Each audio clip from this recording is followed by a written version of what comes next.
Major League Baseball has been abundantly clear. The commissioner's office says that they want to get to 32 teams. So we know that it's going to happen, that Major League Baseball is going to expand. I think we are taking a pretty unique approach to preparing for this.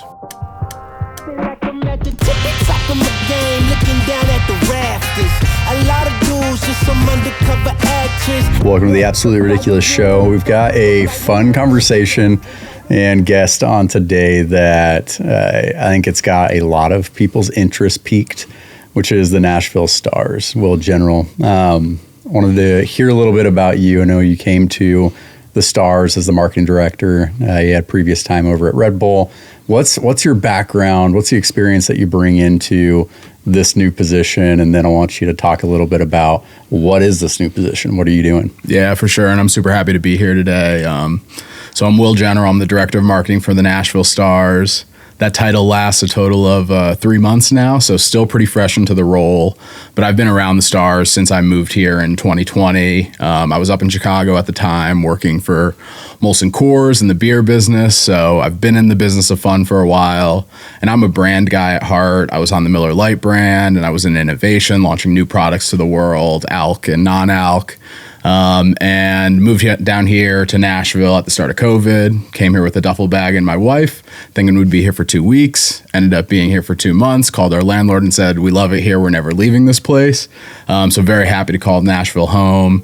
And as I was just doing my research on what was happening in Nashville, I found this group called the Nashville Stars and Music City Baseball, who was trying to bring Major League Baseball here to Nashville. Really trying to clear the path to make it easy for once Major League Baseball is ready to expand, or should a team want to relocate, that we've done all the heavy lifting to really clear the way for them.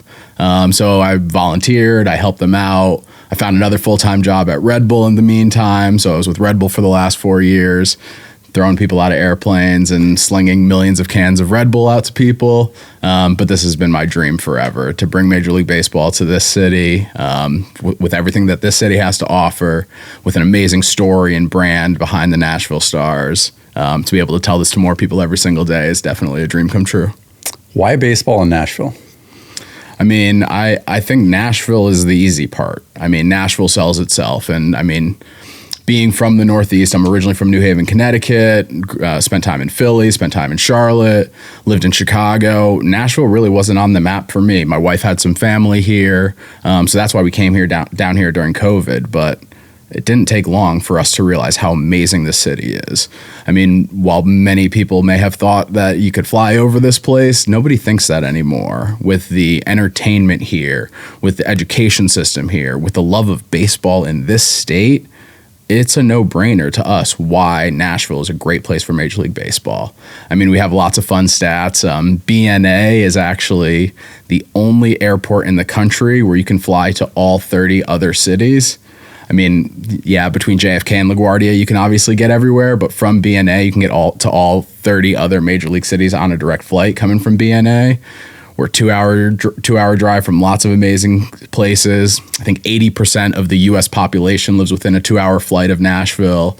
Centrally located, entertainment district, country music, all the genres of music. I mean, this city is not just a country music town anymore, although it is home to unbelievable country music artists that we're thankful that are a part of our team. But Nashville sells itself. And on the baseball side, I mean, between the University of Tennessee out on the east side, between Vanderbilt and Belmont and MTSU right here in Nashville, you go out west and you have the Memphis Redbirds. I mean, Tennessee is baseball country. And it's really this whole area. Look at the NCAA right now. I think 14 out of the top 25 teams are SEC teams within a 2.5 hour, 3-hour drive of here. This is baseball country. Lots of kids are growing up playing baseball, lots of fandom for baseball. And the Nashville Sounds here do amazing as well. So it's a great opportunity for big league ball to come here to town.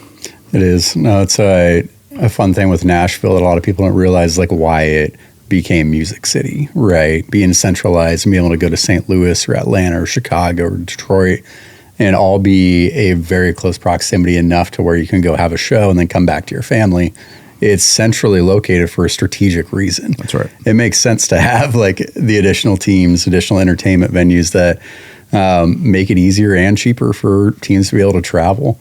So I guess let's take a step back, I guess, with why the Stars? Where did this come from? What's a little bit of the history on why it's the Nashville Stars rather than a million other names it could be, right? Yeah, for sure. So managing director John Lohr moved here in 2019 because everything that we just talked about Nashville and why it's an amazing place, and the story that he found here with the Nashville Stars. So the Nashville Stars were a Negro Leagues team that played here in the 1940s and 1950s. We have a little bit of documentation about them playing here. We have 2 photographs that you can find on our socials to sort of see the history of that team. But he started by reaching out to Bob Kendrick in the Negro Leagues Baseball Museum in Kansas City. Bob Kendrick, president of the Negro Leagues Baseball Museum, amazing human, amazing storyteller, and an amazing partner of ours, one of our advisors, and really thought that this was an important story to tell. Major League Baseball has been doing a lot to integrate the Negro Leagues into the major leagues and recognize the Negro Leagues as a major league. So in the last few years, they've imported all of the statistics from the Negro Leagues into Major League Baseball. So you have guys like Turkey Stearns, who actually tomorrow would have been his birthday, Nashville native, born here, played most of his career with the Detroit Stars, but is now top 10 in OBP, slugging percentage, and batting average all time.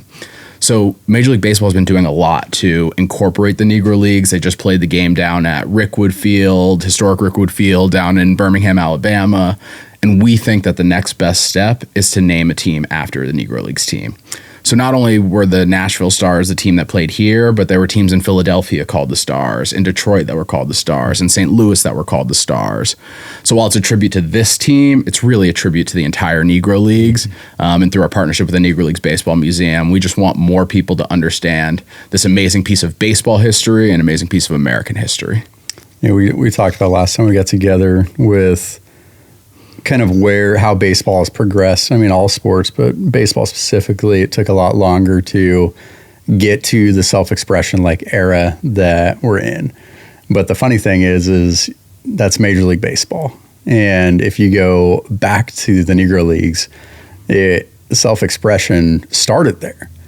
It was prevalent there in so many ways, from the style to the music to the personalities. We talked about the Negro Leagues were the first ones to ever have like lights on a baseball field and started night games.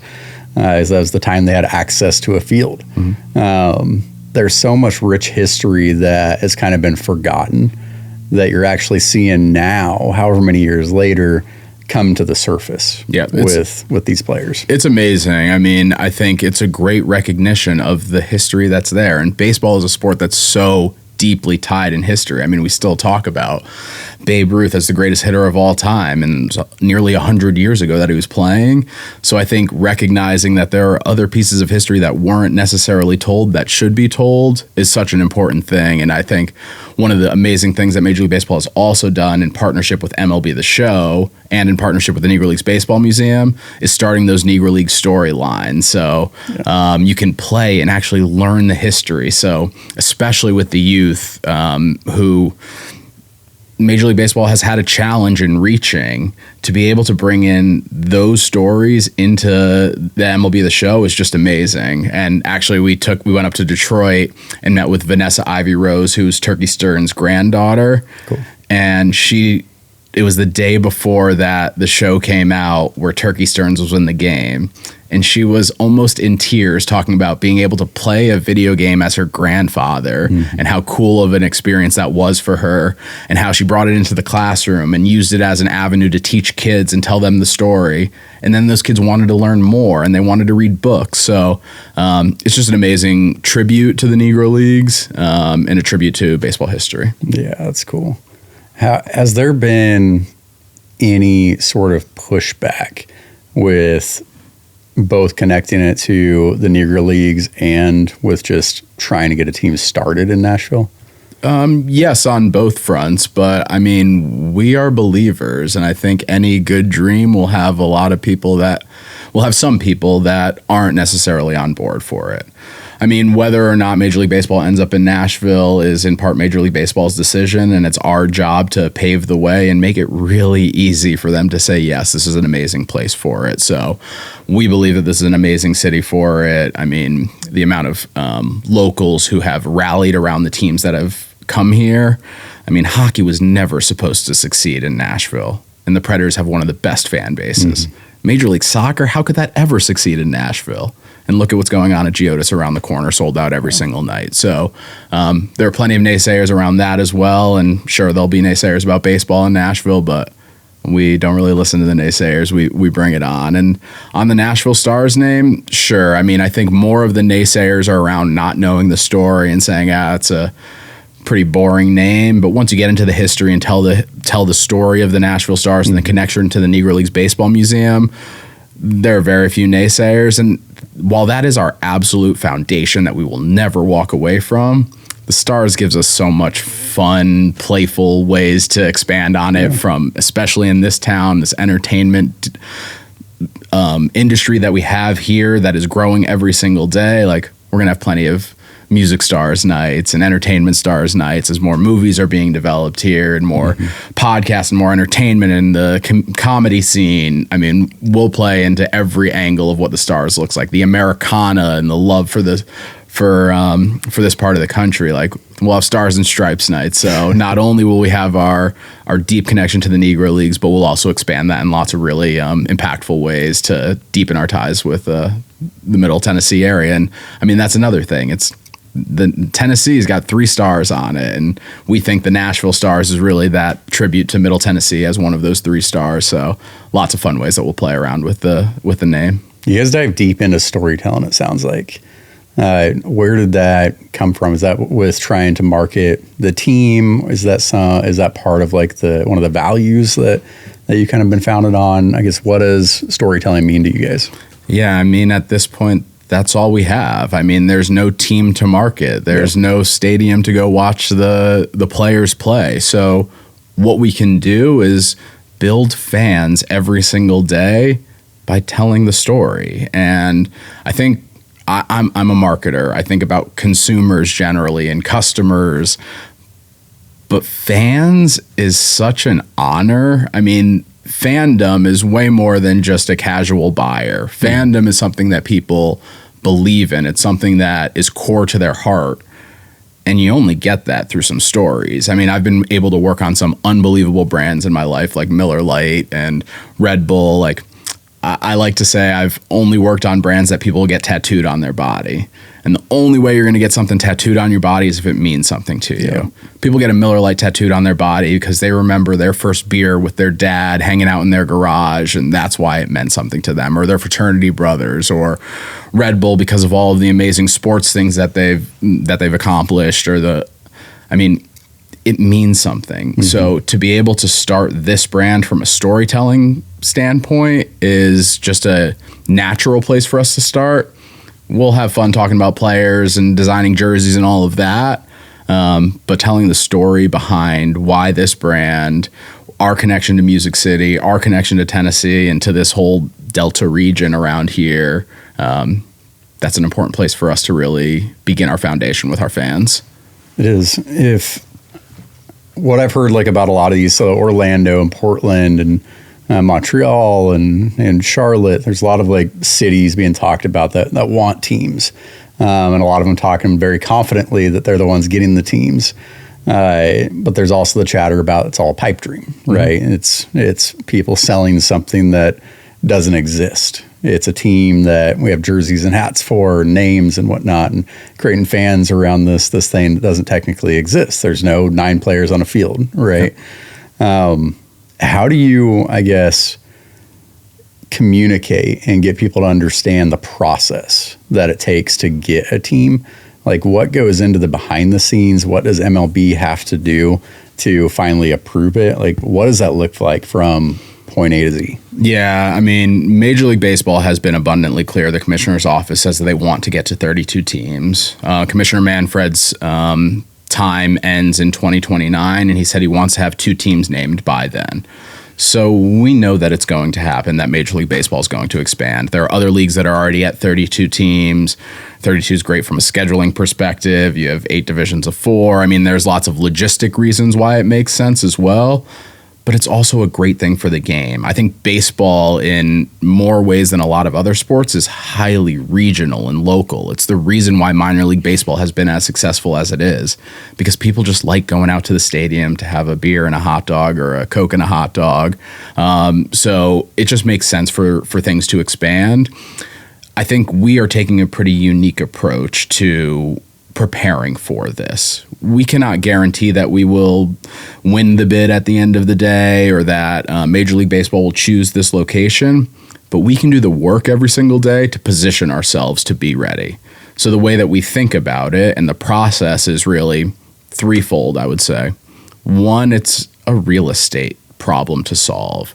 I mean, you look at markets like formerly Oakland, now Sacramento, soon to be Las Vegas, and you look at Tampa, those are real estate issues. They never really solidified what was going on around the stadium, how to make it a profitable place for things to be happening, for people to want to live there and go there, and even when it's not game day. So all of that we're focused on right now. There are amazing examples like what's happening in Cleveland with the Cleveland Browns right now, where they're really developing this multi-use, live, stay, play, and go see a game, all based around a stadium. Mm-hmm. Atlanta did an amazing job at the Battery. So that is absolutely our approach. Is there will be living here, there will be shopping here, there will be other entertainment going on, all centered around this amazing stadium. And that's really the second vertical for us. It's a stadium, but we like to talk about it as a venue. 81 nights a year, it's a baseball stadium, and baseball will be what gets that building built. But other than that, man, you could imagine what could go on in that place.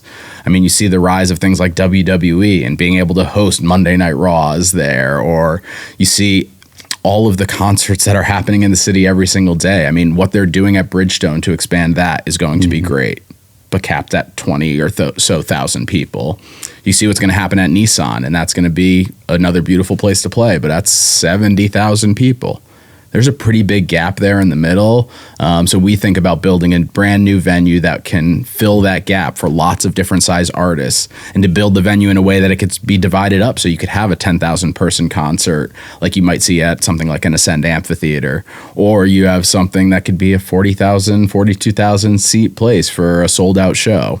So the stadium, the venue would be designed with all of that in mind, not purely as a baseball stadium, but a place where baseball would play. That would be the ultimate acoustic music hall that everybody would want to come here to play. So that's the venue itself. And then the thing that we believe we're doing differently and is important for this city and for Major League Baseball right now is investing in the brand and investing in the team. I mean, lots of other places are doing it and haven't really defined what their team name is. And I think that's a decent approach for them, but we believe in this story so deeply and believe it would be a tragedy if a team ended up here in Nashville and was named the Nashville Guitars or the Nashville Picks. Like, there's real history here, real American history, real baseball history, and we think it's important to tell that story. How important is like the exact location? Is MLB looking for it to be like a certain proximity to downtown, to a certain population? Like, I guess, where are your limitations as far as where you can look around the city to have good odds still? Yeah, I mean, Major League Baseball doesn't really dictate that. I mean, it's a part of the package that we will present to Major League Baseball is where we believe the stadium will go and say, hey, we're shovel ready for it.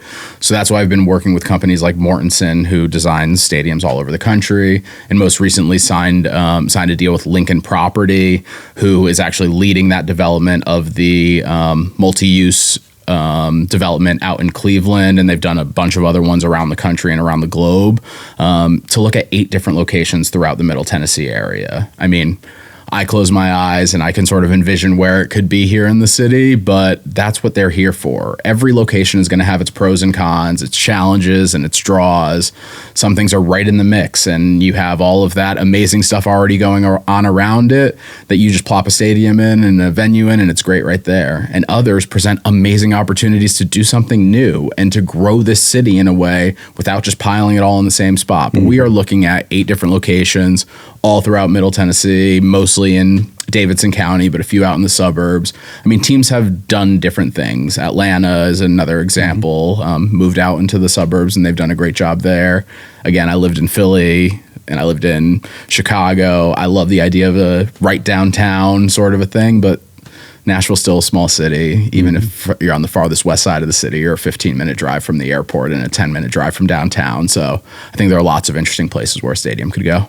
What do the processes, I guess, look like? Do you guys have boxes that you need to check as you're working towards approval? Or is it just like right now it's working, it's building excitement, it's building brand, it's trying to put together that pitch and then getting the thumbs up or thumbs down from MLB? Like what does it look like for us to get to the reality of it? Yeah, there hasn't been any sort of a checklist of here are the things that you want to accomplish, but our job is to prove to Major League Baseball every single day that this is not only a viable, but an exciting place for Major League Baseball to expand. So part of it has to do with the numbers. Like we are growing our fan base as a proof point that baseball is in demand here. Major League Baseball is in demand here. So we're soon to hit 100,000 followers across all of our social channels. I mean, that's a huge milestone for us, for a team that doesn't exist, that players that don't exist. It's an amazing milestone for us. I mean, even the things like our merchandise sales, like our partnership with New Era. We launched these New Era hats, sort of that opportunity to be the on-field look of what our hat could look like.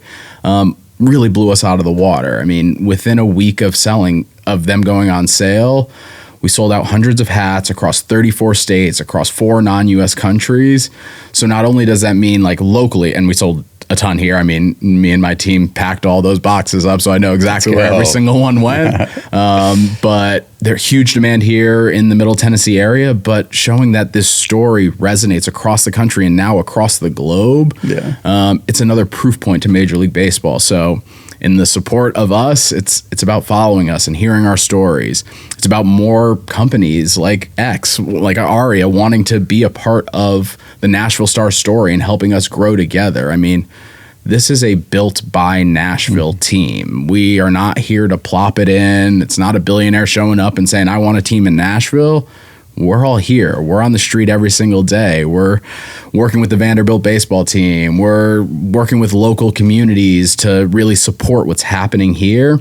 And those communities are supporting what we're building every single day. So the only way this will succeed is if it's built by everybody here on the ground. So there's no real checklist of things we need to accomplish, but we know it's about driving fandom, showing the proof points of how this brand is resonating with people in a real way far before we even have a team on a field.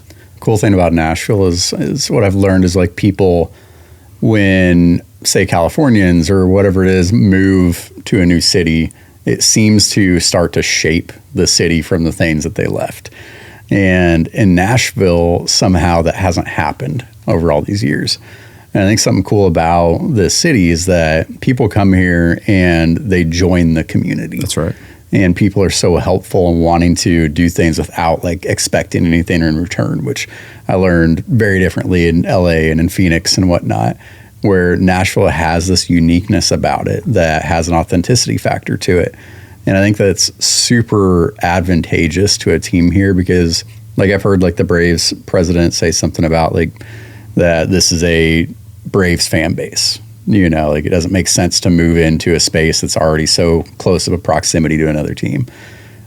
I don't think that's the truth because Nashville's such a melting pot. It's people from all over the country, over the world that, like people grew up with their own teams.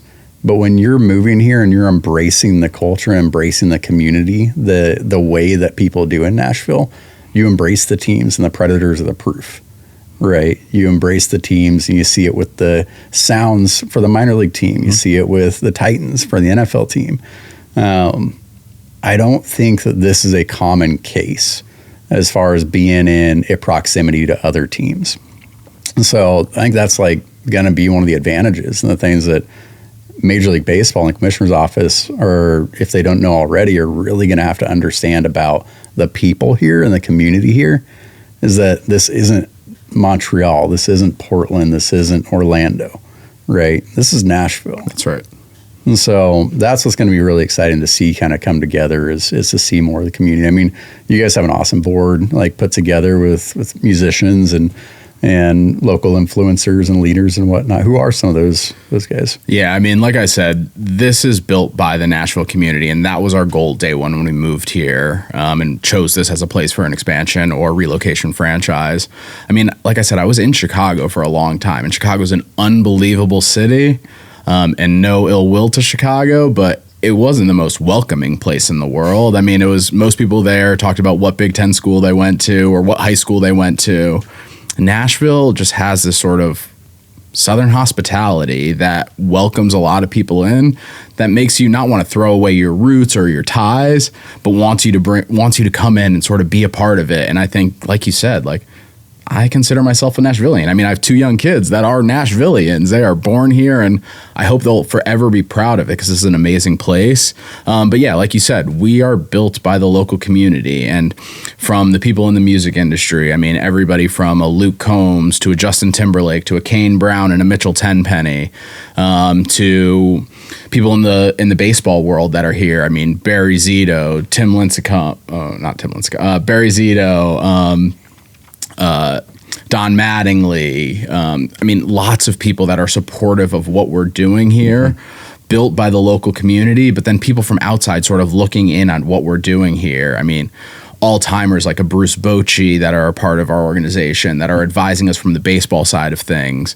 And then it's local communities. I mean, the fact that these hats are out there now, when CAA and Sports Business Journal were here 2 weeks ago for the World Congress of Sports, I pulled in and the valet immediately said, "Is that a Nashville Stars hat?" And I mean, that's the coolest thing for us is that the story's getting out there and the local community is getting behind it, and they're excited for the merchandise to drop because it's a way to sort of show, hey, we support what's going on here. We're going to help pull this thing along with you and show Major League Baseball and the world that it's time to come down to Nashville.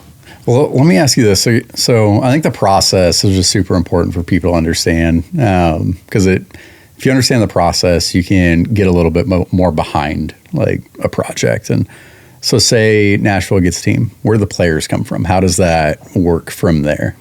Yeah, traditionally with how they've done expansion, if it's an expansion team, which is really our focus every single day, if a team needs to relocate, we will have done a lot of work to prepare for that, but we believe the city is ready for expansion. It's a great opportunity to grow the game and to carve out a little bit of that quote-unquote Braves country. I mean, that TBS deal for 162 nights a year was a pretty powerful thing from D.C. to Texas to Florida.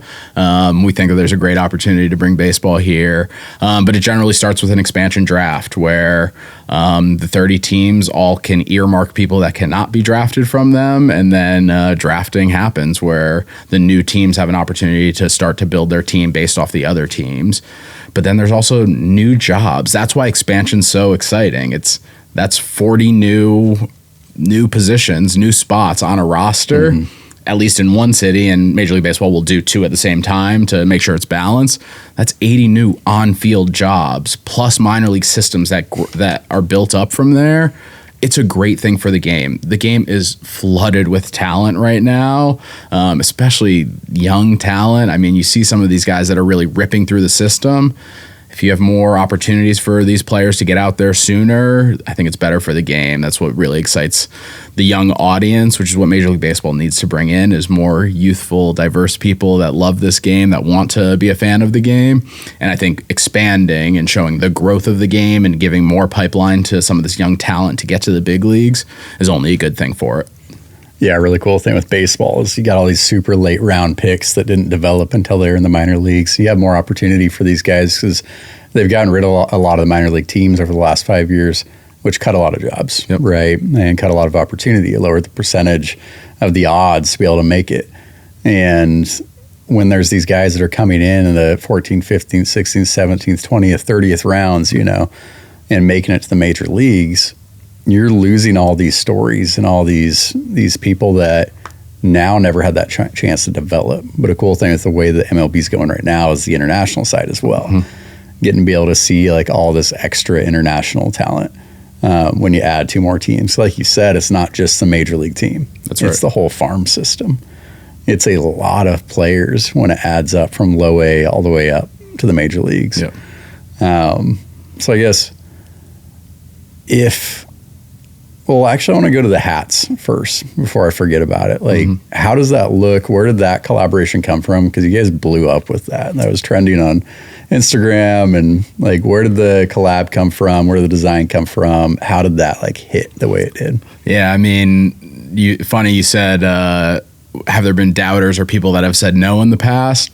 New Era originally said no, and they weren't sure because we're a prospective team, but not a real Major League Baseball team. So they went to Major League Baseball through our team negotiating with them and said, hey, why can't we do this? And the answer was, actually, you can go ahead and do it. So to partner with New Era is obviously an amazing thing for us. To be wearing that same hat that the Yankees and the Dodgers and the Cubs are all wearing, it's another proof point of, hey, we're building something here. We're getting closer towards being a real Major League Baseball team. But at that time, we really didn't even have a logo that would make sense on a hat. I mean, we've had previous logos and we've worked with amazing designers in the past to help us sort of imagine what we would look like, but nothing really fit on a hat. So we brought in an amazing creative gentleman named Jimo Wong. You may not know the name, but you definitely know his work from Nike, from Jordan, currently with Cactus Jack and Travis Scott, and said, help us imagine what a logo would look like on a hat. And the brief basically said, we have this deep connection to the Negro Leagues. We want to pay tribute to that. We also want to be timeless like a Yankees or a Dodgers or a Chicago White Sox logo. So take a look at that and come up with a logo that you think works. And I mean, it's not the most experimental logo you've ever seen with the interlocking, but it pays amazing tribute to that Kansas City Monarchs look and also that New York Yankees and that LA Dodgers look. So we fell in love with the logo and said, let's run with it. The next question people likely ask is why black and white? Part of what Major League Baseball has asked us to do is to show how this could be a part of lifestyle and culture. And I think that's really why we started with black and white. And, we only have 2 photos and they're only in black and white that we have of the team that played here back in the 40s and 50s. But we wanted to do something that we know people could wear every single day to sort of represent the team and their belief in what we're building here. And when we put this out in black and white, and we'll have other colors, and we're experimenting with how this brand will come to life and what the jerseys will look like and what the hats will look like. But the day after we launched this, Mitchell Tenpenny, one of our advisors, wore us at the Opry in the Circle the day after. And it looked as natural as any other hat he'd ever worn on that stage. So it's just a great way for people to show their support with us. But we've got new colors. We've got new styles coming out pretty soon.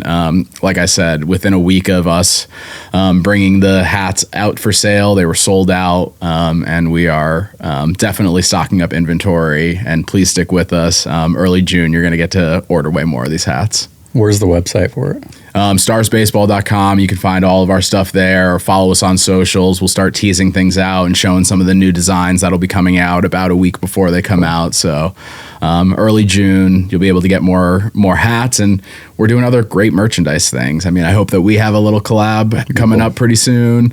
We're working with a lot of local designers, good friends from my Red Bull days over at Rooted. We're working on something with them right now. Lots of just different partners that want to help us bring our vision to life. So we're not in the merchandise game. That's not the end game for us, but it's an avenue for more people to understand what we're doing here and the story we're trying to tell, and for people to show their support. The power of wearing a logo gets you connected to something a little bit more. That's right. You're talking about like the jerseys and stuff and the colors. Where my mind went it'd be cool to do, like, especially like once it's a major league team, is to do like alternates. So it could be like collab alternates and stuff like that. I don't know how that works, the MLB, but it'd be really cool for you talking about culture and stuff, to where like with the Stars, it's fun in the way that you could play off of it. Yep. And Nashville, I know there's the talks of changing B&A to be Dolly Parton like airport and like stuff like that. And that's a colorway that doesn't exist in MLB, is that like tan and pink. Yep. Right. And somehow, I think it's Dolly, but somehow it started to become more synonymous with this city. Like that would be such a clean alternate uniform. It was like a cream top with some of that kind of hot pink like lettering through it. But yeah, I'm into it. I mean, the black and white is a start for us, but as much as we will never forget where we come from with our connection to the Negro Leagues, we will never forget where we come from in Nashville, Tennessee, and Broadway and the neon lights. I mean, this is going to be a fun brand too, a fun team. Like there's excitement. That's why people come to Nashville. That's why those bachelorette parties are all here. And that's why everybody's coming to this town, is because there's excitement and joy in the city. And it's just a fun place. It's hard to leave this place without a smile on your face. It might be a hungover smile, but it's a smile nonetheless. So we will definitely play around with all of those different things. And it's just a great way for people to, again, pay back into what we're building here. I mean, that's one of the most fun things for me. I mean, you scroll through Instagram and you can see what you're tagged in. I just looked the other day and there was a fashion and design student that we have no connection to whatsoever that designed a whole look for what our jerseys could look like and what our merchandise could look like, just as a part of their senior project. You go into MLB The Show and you can download the Nashville Stars logo and put it on a hat, and people have designed different jerseys for it. So we are crowdsourcing that stuff. We love the feedback. We love to hear from people because we're building it and we want more people to be a part of building it with us. Yeah. Well, is there anything that people need to understand or know about the Stars that we haven't talked about? No, I mean, I think we are dreamers and we're trying to make this dream a reality. So I think the more that we can prove to Major League Baseball that there is desire for this team, a belief in the story that we're building, this connection to the Negro Leagues is so core to who we are, but we're going to have so much fun with the entertainment side of the business too.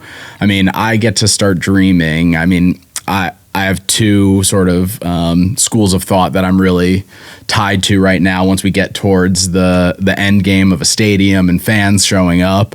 One is an amazing book about 11 Madison Park. It's called Unreasonable Hospitality, and it's how you treat your customers and how you do things that go above and beyond what anybody could ever imagine. 11 Madison Park, now the number one, or was the number one rated restaurant in the world in New York City.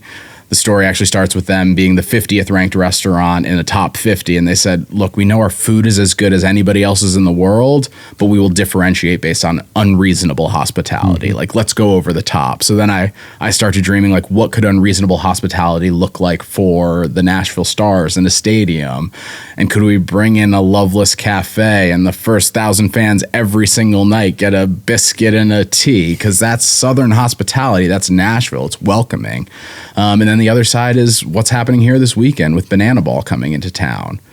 Yellow Tux Jesse, fans first.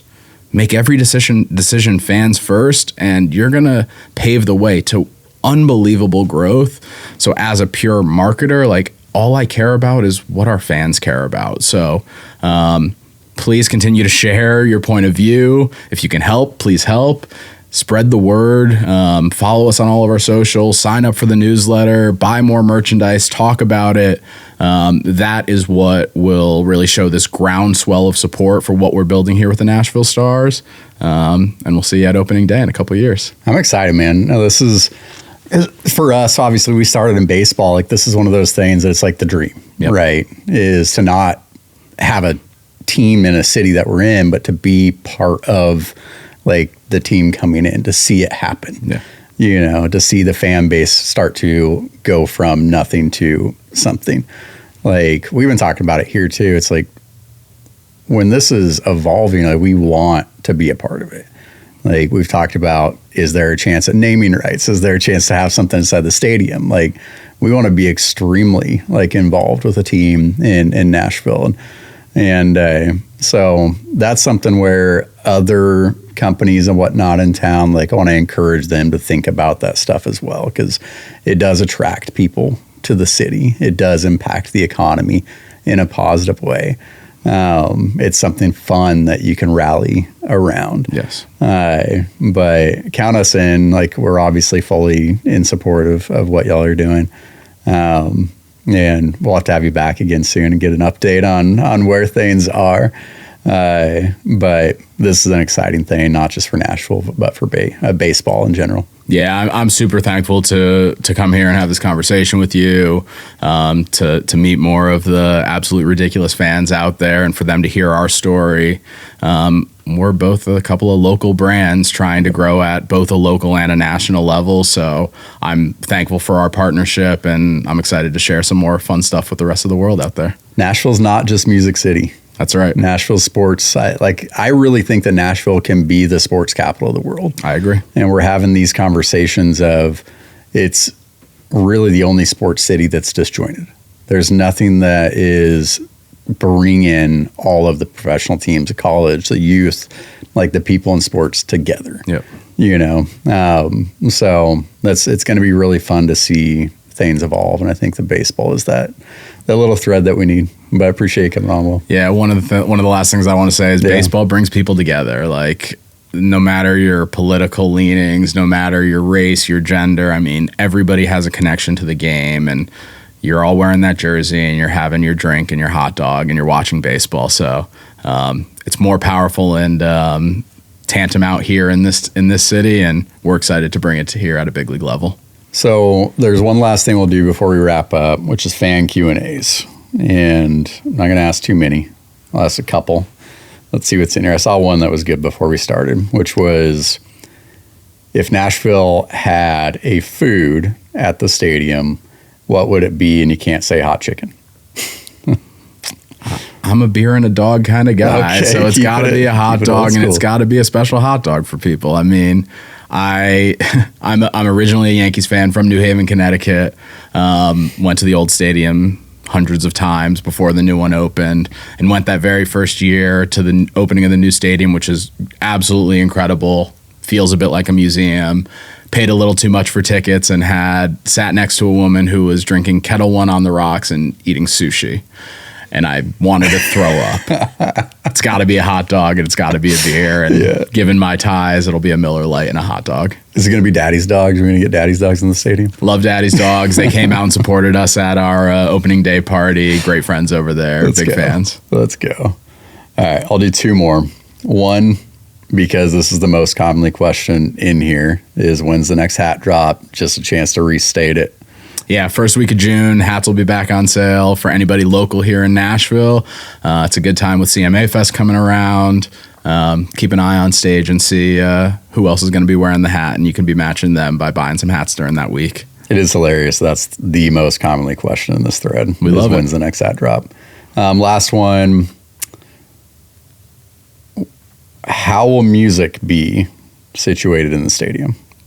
It's the core of what the stadium is. It's a venue at the end of the day. But, I mean, I start to dream about what rising music star is going to sing the national anthem every single day. What's going to be happening before the show, in between innings, at the end of the game. I mean, music is going to be at the absolute core of what we do. The music industry helped build this city, and we will be inevitably tied at the hip. I mean, one of the really cool things that I thought Geodis did, I think it was just for their opening game, but they worked with a local recording studio, Welcome to 1979 here. They're over on my side of town in the Nations, and they live recorded the broadcast onto vinyl. And I just thought that was the coolest idea. So, I mean, that's the kind of stuff. I mean, the music industry is infinitely innovative. So we'll always be talking to artists and producers and the rest of the music industry to figure out how to amplify that unbelievably natural tie between music and baseball. I love it.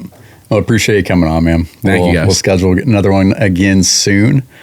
But any last parting words? No, let's go Nashville Stars. Let's bring Major League Baseball here to Nashville. Go Stars.